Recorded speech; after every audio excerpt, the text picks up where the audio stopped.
Hello, everyone, and welcome to the Mavericks webinar series, where we are looking for answers to one single question. How do we get what we want out of life? To do this, we're having conversations with people that we know we can learn from, and hopefully you will too. I'm your host, Benjamin Rath, and today I'm joined by my fellow co-founder and head coach at Mavericks, Sally Palmer. Welcome, Sally. Today we're Hi, Ben. exploring a paradox. Oh, sorry. Slight delay. All good. We're exploring a paradox at the heart of entrepreneurship.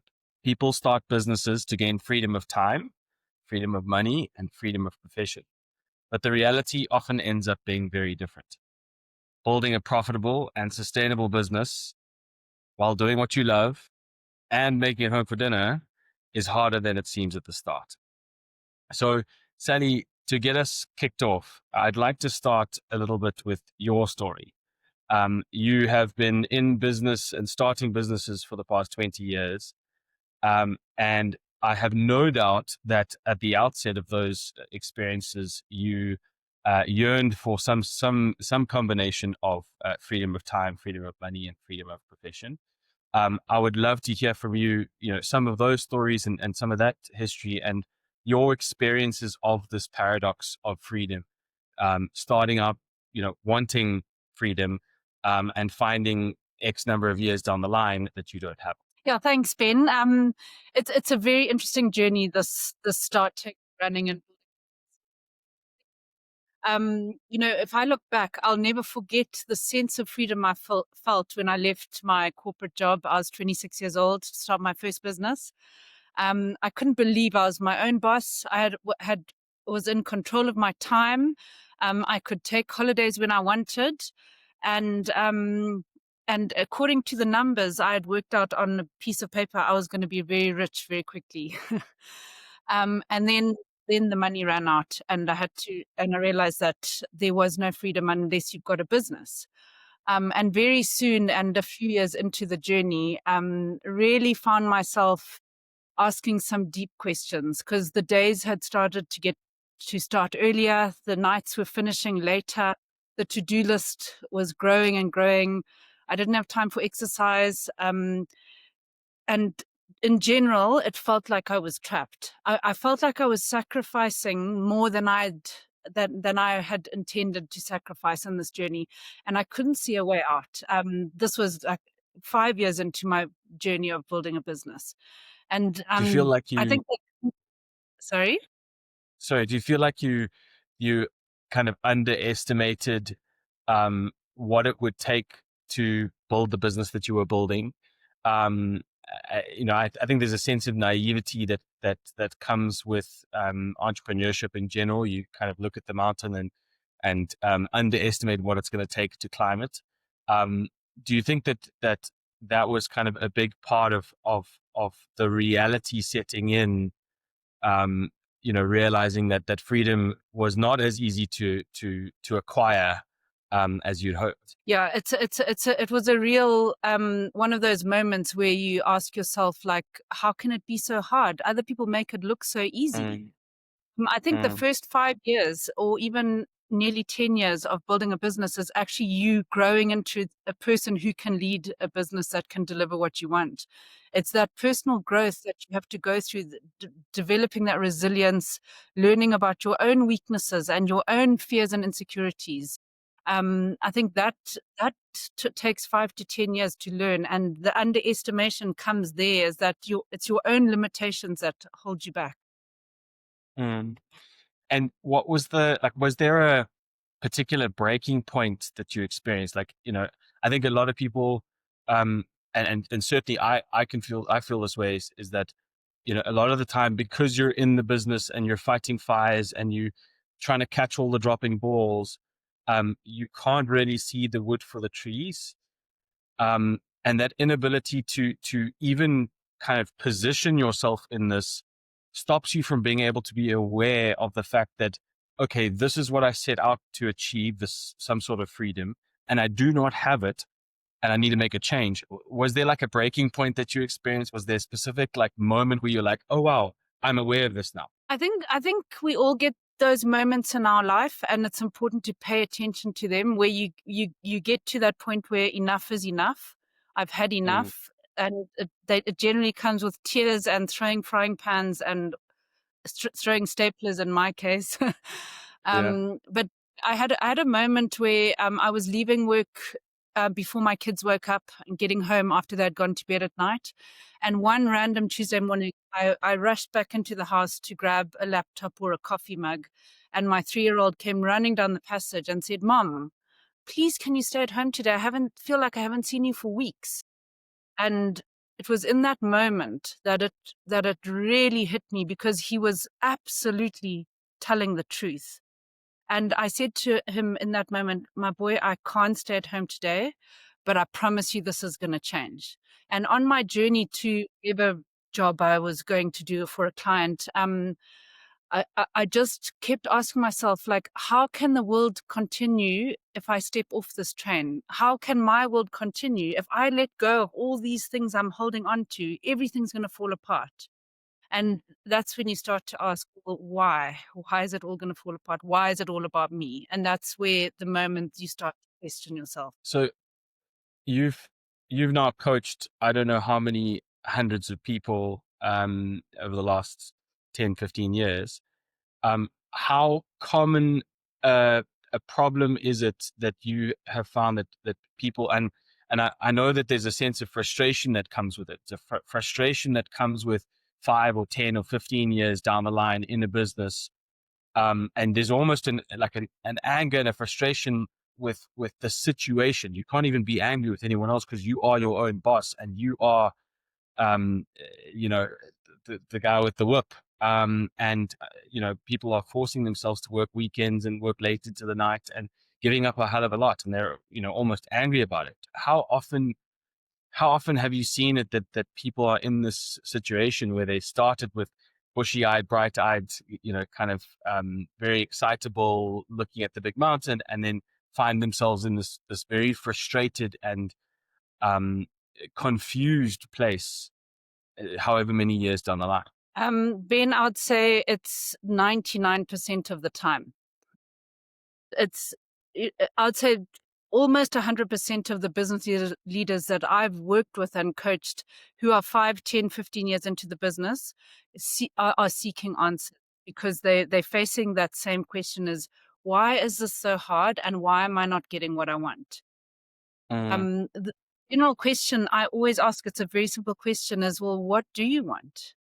And most of them don't know. And the danger is that they've got caught in this cycle, this almost subconscious pattern of repeating one year after the next. And they're on this cycle that, unless they wake up, they're going to be stuck on that cycle for until they're 60. mm, mm.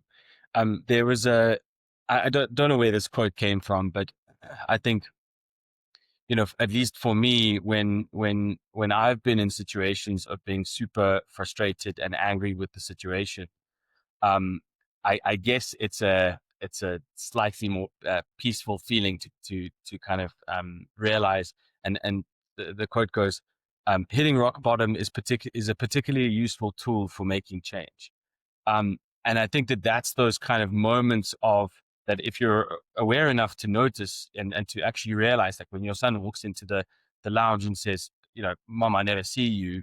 Like, when are we going to spend time together?" If you're aware enough to notice that that's a moment, and to feel the hardship of that, what helps with the frustration and the anger with that situation is realizing that that is a marker for making change. So I think that kind of, in the middle of difficulty lies opportunity, kind of thing. So Yeah. And Ben, if I can just add on to that, yeah, go for it. Um, it sounds all very nice to say, if you can Mm, notice when like, it took me a while to learn my lesson, because I ended up in hospital a couple of times because I had burnout and sick and all sorts of things. Like, it's a hard lesson to learn. But when you are in that rock bottom phase, um, if someone's, hey, you just need to change, it's the worst thing you can hear, because you can't see a way out. So it's not that But it's good to notice, to be aware, to say, okay, this is actually not working for me. I've got to do something different. You may not know what to do different. The realization is the turning point. Mm. What is the danger if if I'm in that situation and I don't have the awareness to actually realize that the boulder I am carrying up the mountain is crushing me. um, what is the danger that I don't realize that? Even if my business is, making ends meet, kind of wiping its face, paying some school fees, paying for the odd holiday here and there, whatever it is, and it's kind of humming along. What is the danger that I do not realize that I have sacrificed so much more of uh, my day-to-day personal ambitions for this? Ben, in my mind, we only get one life. We only get one chance at life. And in the big scheme of things, we only have a short period of time. And the danger is that in accepting all the challenges and accepting that this is the way it is for me, um, never gonna feel that sense of happiness and fulfillment. And what happens as we get older is, if we don't have a sense of purpose, if we don't know what we're trying to get to, we start to lose our energy, we start to lose our passion, and we start to lose our motivation.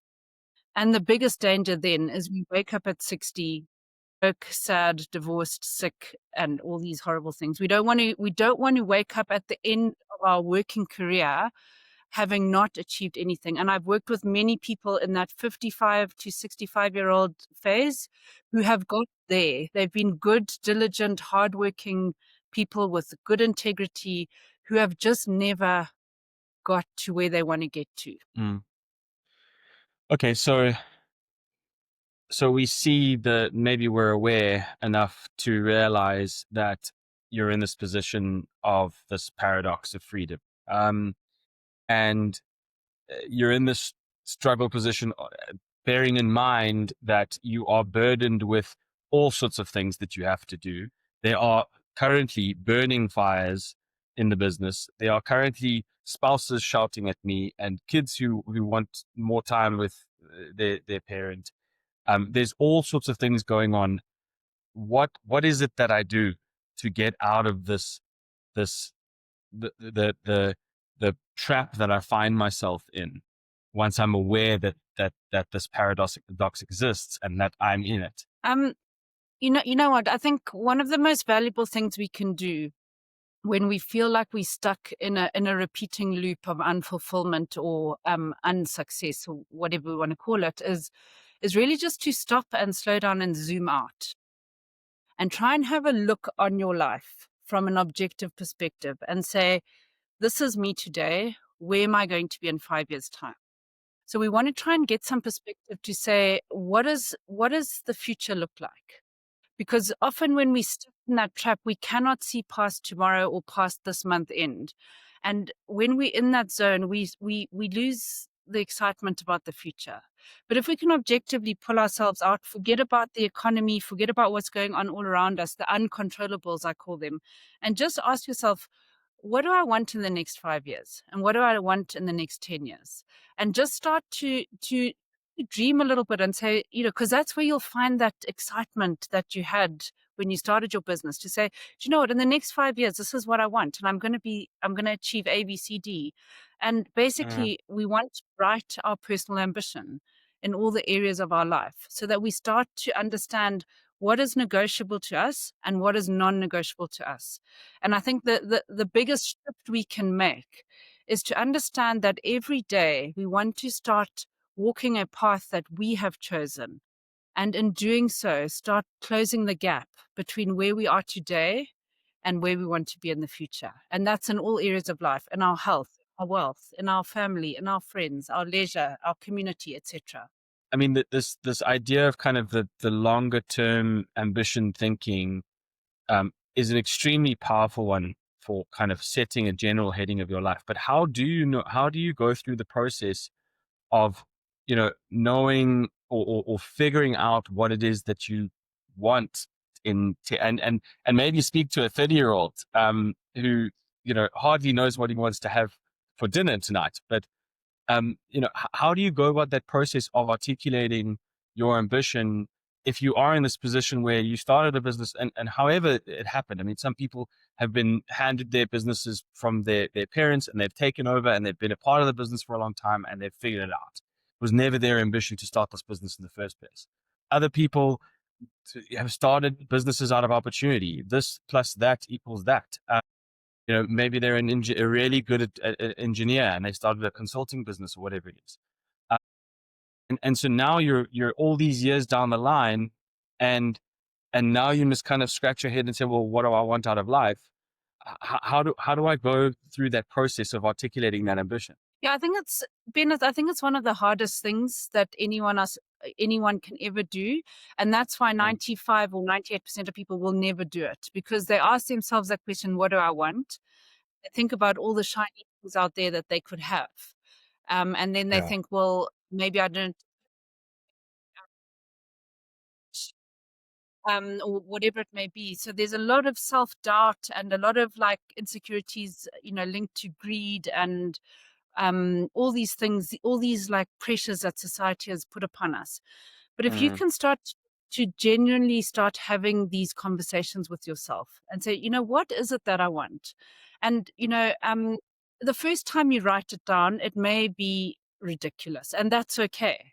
Because I've been writing my ambition every year for over 15 years now, and every year it gets clearer and clearer and clearer. And now I'm pretty sure I know exactly what I want. In the beginning, I wanted lots of nice cars and lots of wealth and lots of homes and all of that. Now I want very little. I know exactly what I want. But I think the process of starting to have these conversations and asking and answering questions of yourself is the most liberating and exciting journey we can go on, because there will be tears, there will be frustration, there will be doubt and fear and the unknown. But I love the saying by Henry Ford, where he says, "Whether you think you can or whether you think you can't, you are right either way." yeah. So in the journey of starting to try and identify what it is that you want, something that I wrote down before I got married was that I wanted 4 children. And that was like, I didn't even know how I could do that. And it did take me 18 years to have 4 children, because each one was Yeah. was a Did you ask challenge for in four its. boys, Sally? But the reality is that if you are clear about what you want and it's true and authentic, then you can start to slowly look at where you are and where you are going. And then you've got to understand that the business's job is to work for you, is to deliver what it is that you want out of life, from the perspective of profession, wealth, and impact. Mm. Yeah, I was going to ask you to, there's something that you kind of repeat, and maybe I want to talk to the kind of mental models that you always use just now, but um, there's something that you say so often, and I overhear you saying it to all sorts of people, is the business works for you, not you for the business. How does that fit into the ambition? You've gone through this journey. You've figured it out. You are unhappy and unfulfilled, and you want to map a path to getting out of this paradox, to getting out of this discomfort. You go and articulate your ambition. How does that feed then into the business? How does that dictate anything relating to the business?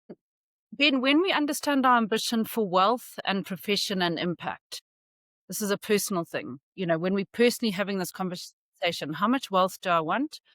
What do I want to achieve in my profession, and what impact or want to have on the world?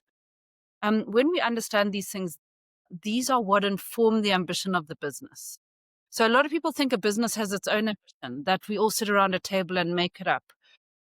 That cannot be further from the truth. And most of those businesses that are not founded on the personal ambition of the founders fail, because there's no substance to where that business is going and what it's being built upon. But if you are clear about what it is the business must deliver to you, then you can very, very clearly inform the ambition of the business. From there, we can then set the business model.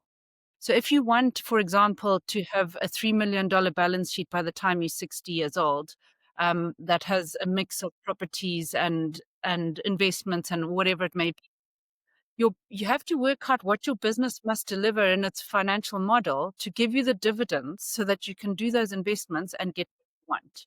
So this is where the marrying of what you want and what the business must deliver come together. I think that's a salient point because if I, you know, I think there's pretty common knowledge that a lot of the, I guess, unbundling and failure of businesses can be put down to two things. One of them being funding, and the other one being disagreements between the key players, key leadership, usually the shareholders.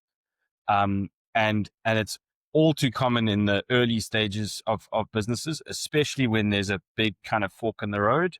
But when it comes to the business's strategy and how the business delivers on people's ambitions, if that isn't clear at the outset, which I think for most businesses it isn't, then that conflict is going to come at some stage because someone's going to want to do something that they didn't want to do in the beginning, or not do something that they said that they wanted to do in the beginning. And there's no kind of overarching North Star for that business to be working towards that everyone is on the same page about.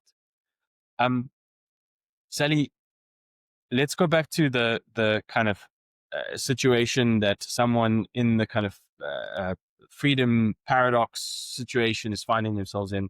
They don't have the time, they don't have the money, they don't have the feeling of fulfillment in their profession that they wanted when they started this thing. This person is fighting fires every day.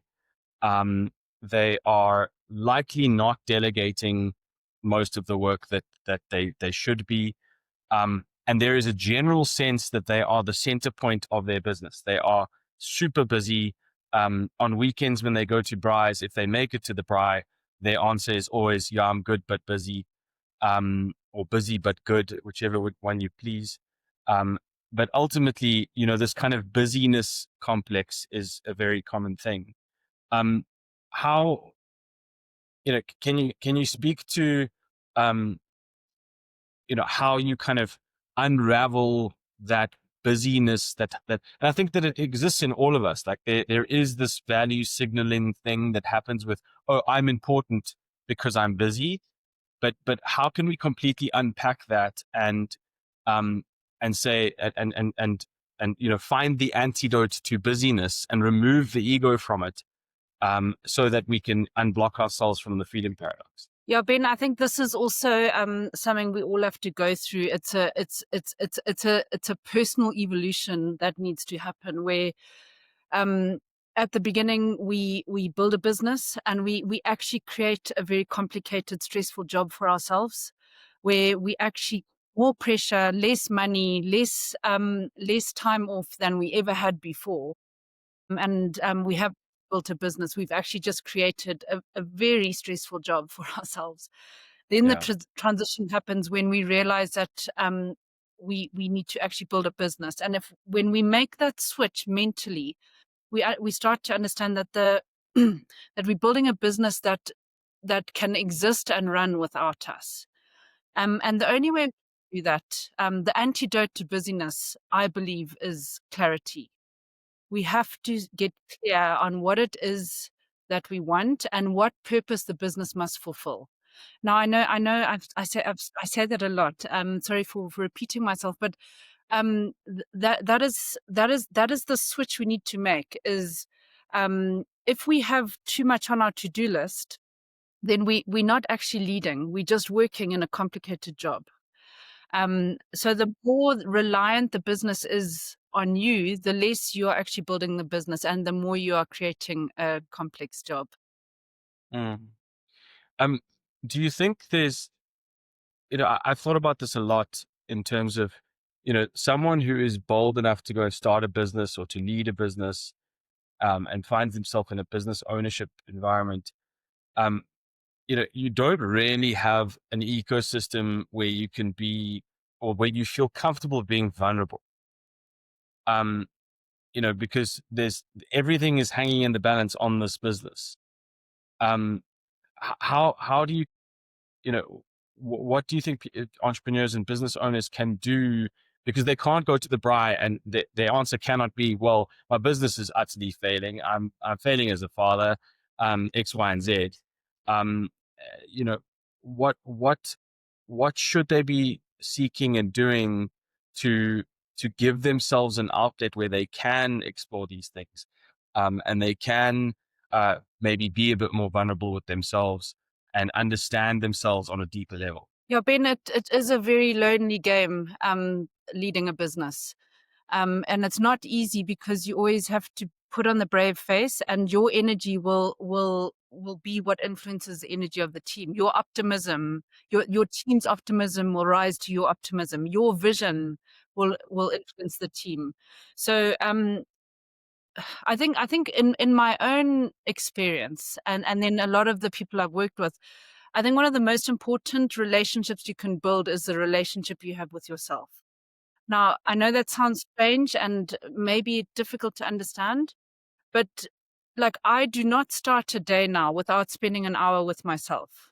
I journal, I try and identify what's bothering me, what are my stresses. I try and look at my blockages objectively to say, why do I keep doing this? Why can't I hand this over? And then I try and keep redirecting myself to the big picture thinking. So there's a lot of work on yourself. And then there's a lot of time invested into asking and answering those questions of yourself. In terms of opening up and becoming more vulnerable, it's very, very useful to find an accountability partner. I've always had one in my businesses. Always had a mentor that you can go and open up to and say, I don't know why I'm doing this. I don't know why I'm struggling with this. Please, can you explain, give me some perspective? Um, yeah, I think there's a lot of work on yourself and a lot of looking to older, wiser people just for objective guidance. Sally, you've mentioned it a couple of times already, and I want to kind of focus in on this concept of ambition a little bit more. In almost every conversation you and I ever have, almost like a knee-jerk reaction, immediately go to ambition as like as a starting point.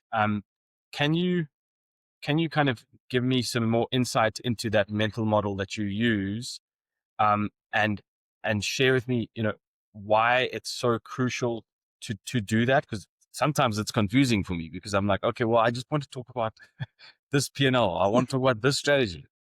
And we go all the way back to the beginning, which ends up being a very, very useful exercise. Can you unpack that a bit? Yeah, sure, Ben. You know what? We live in a very, very noisy world, and I know we all know this. There's, I think, every single thing, every hour of the day is trying to take us off our path.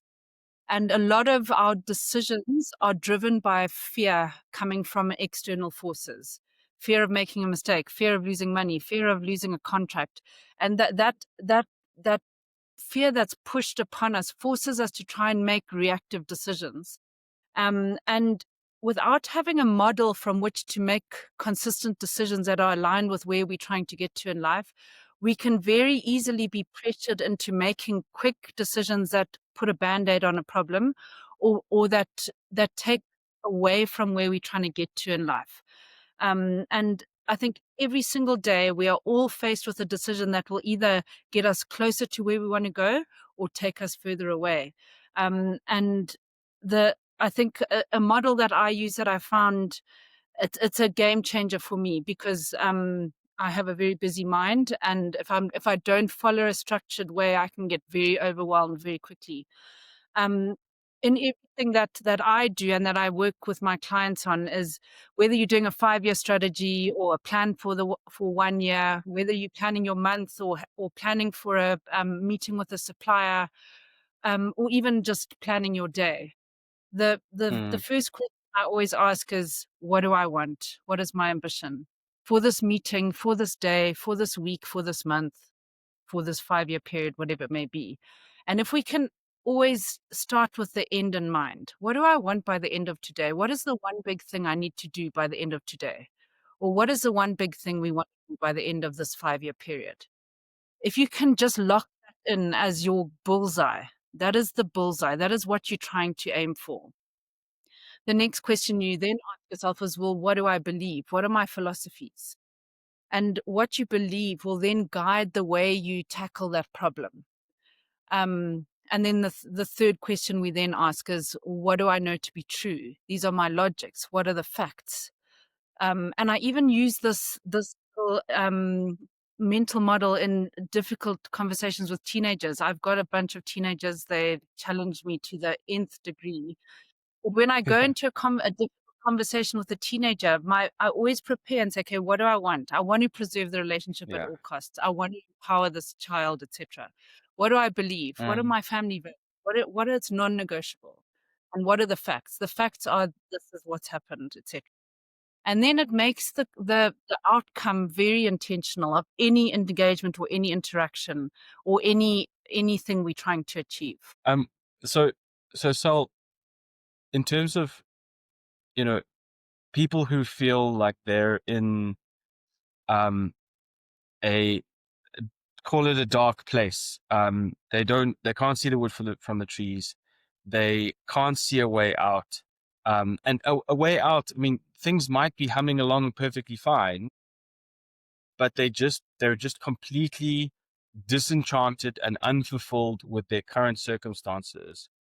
Um, what what would you say the kind of first three kind of action points, like from this minute now, if I was in that position and I resonated with this, what are the first three things you would say I should do? I think the most important thing is to get to know yourself, start having a conversation with yourself. Um, and in doing that, in the process of doing that, the first things to ask yourself is this question of what do I want? What is my ambition? For my wealth, for my health, for my family, my spirituality, my community, my friends, my family, my leisure. And try to have a very honest conversation with yourself. Even if you can only write one thing under each of those headings, you will then start to just feel like you've got a bit of control of like, I know where I'm going. I know this is not negotiable to me. The second thing, ask me for three things. The second thing I would ask and try and answer is to say, well, what must this business deliver to me in the next 1 year, 5 years, 10 years? And how will that fulfill what I want out of life? These are very hard questions to ask because the only way you can answer them is to just pull yourself out and look on your life. Don't be in your life. I don't know if you can visualize it. You got to just say, okay, if I take away all my limitations now, what do I want? What must this business deliver to me?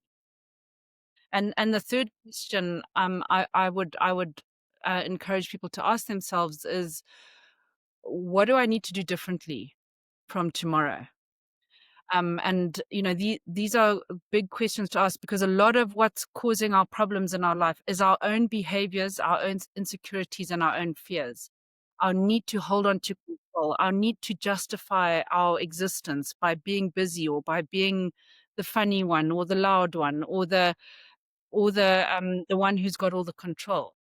Um, Asking yourself what is defining your behavior and how can we start to unravel that so that you can start to grow into the person you really were born to be. There was I wrote this in my diary not too long ago, um, and I wouldn't be able to find it now, but I just like this kind of realization of the biggest source of change is you.